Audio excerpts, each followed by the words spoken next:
Hello, what's up guys? Isang mapagpalang araw sa ating lahat, no? So magtatanggal tayo ng tire track in ngayon at magpapalit na rin tayo.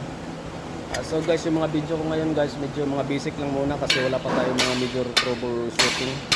So ito na lang muna ang ibabahagi ko guys. At may content na rin. So matatanggalan natin itong tire in niya. And then gagamit tayo ng 30 na toes. Tatanggalin natin itong nut niya. So take note pala itong nut guys. Pag tatanggal kayo guys, yung thread na natitira, kailangan bilangin nyo guys. So nabilang ko dito guys, mga 8. So para pagbalik natin mamaya, hindi tayo mahirapan mag-adjust ng alignment. So pupunti na lang ikutin natin. So ito yun guys, so yung thread na natira. Huwag nyo kalimutan yan. So tatanggalin na natin yung tire track in guys. It's too hard. So gamit na tayo ng pipe wrench, mga 3 to 4 inches ng kasya nito. So malambot lang ito guys. Gamit lang kayo kung sisyonan na ng tubo, kung matigas, sisikwatin nyo ng tubo. Ganun lang guys. Napakasimple lang ito. So yun, maluwang na. So papagahin muna natin yung nut kasi medyo matigas ito para mamaya mag-adjust tayo sa alignment, hindi tayo mahirapan.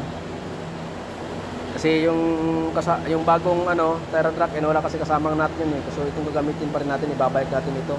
So dumidikit kasi, matigas, kaya binabaga natin. So yun. Hello, what's up guys? Ito pala yung pagkakabit nyo ito guys, yung bago at saka luma, itatapat nyo. Tapos tingnan nyo yung kung ilan talaga ipa-final nyo, kung ilan talaga ang pwede natira, para mamaya pag mag-adjust tayo sa alignment, hindi tayo mahirapan. Kung ilan nakalagay dito, ikutin natin ilan yung natira. So ganoon din yung gagawin mo sa kabila. Para hindi tayo masyadong mahirapan pag-adjust. Ikutin na lang ang ikutin natin. So yun guys, kakabit na natin yung tire track in. Ito na yung bago. Madali lang naman ito. Gagamit din tayo ng gagamit pa rin tayo ng yabi tubo 34 inches. Yun lang naman ang tools na kayang gagamitin dito So yun guys, ikot-ikutin natin hanggang makapasok siya. Madali lang naman ito ipasok. So guys, pag nagpasok nyo ito guys, dapat yung kung saan pabor yung manubela, doon nyo ikutin kasi pag hindi nakapabor yung manubela, mahirapan kayo magdukot sa ilalim.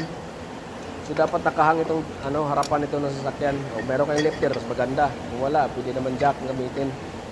Walang problema yun, di big deal yun. So yun lang guys, maghigpit tayo, kakatsuhan lang ng tubo. Okay na, hindi naman ito masyadong mahirap. So yun, lalagay na natin din yung rubber bolts nya. Then clip. So yun lang. Walang kahirap-hirap. And then mamaya ilalagay na rin natin sa ganyan.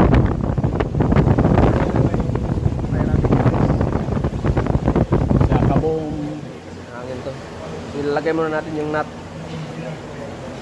Para baka minsan kasi mauna yung tire rin kaysa nut. So yung sa likod guys, yung nut, yung thread nya, huwag nyo kalimutan talaga.